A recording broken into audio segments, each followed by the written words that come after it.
طبختنا لليوم هي شيش طاووق. يلا سوا نحضر التتبيلة. نحتاج 3 ملاعق كبيرة من اللبن،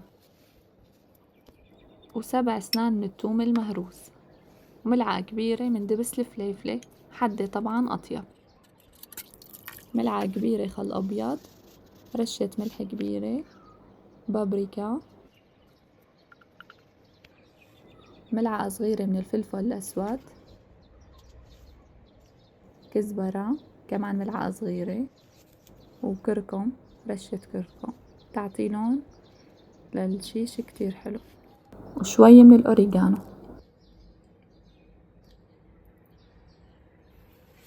كاسة صغيرة من الزيت الأبيض أو زيت الزيتون، ومنحركن كتير منيح. فيكن تستخدموا الخلاط أو البلندر مثل ما بتحبوا. شوفوا اللون عندي والريحة كتير ذكية.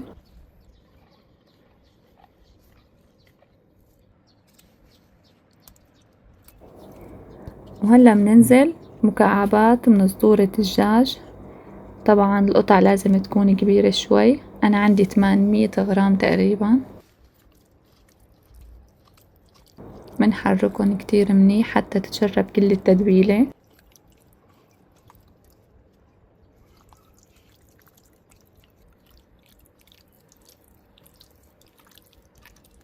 هاي الخلطة فيكن تعملوها مباشرة أو تخلوها بالبراد 5 ساعات أو 24 ساعة. شوفوا حجم القطعة كيف. عندي هلا سياخ الشيش أنا كنت نقعتهم بمي ونبلش نصفن. فيكن تحطوا خضرة بيناتن.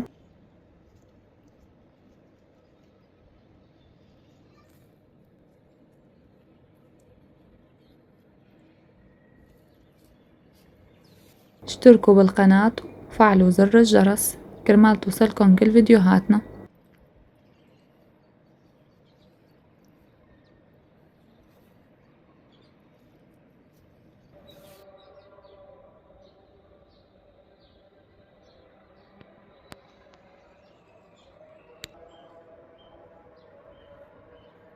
شوفوا ما شاء الله.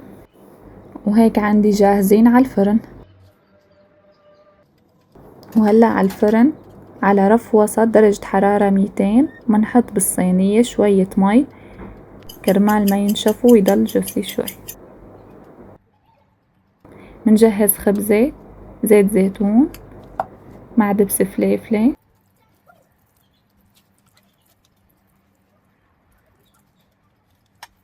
منمدها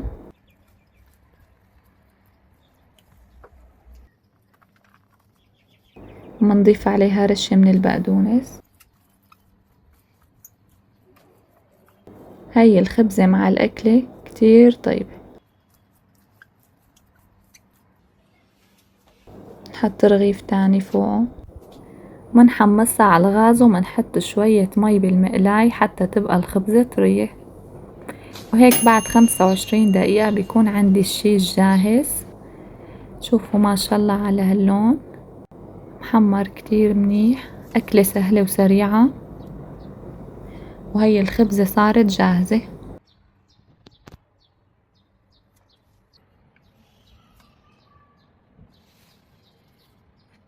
بنقدمهم بين الخبزتين.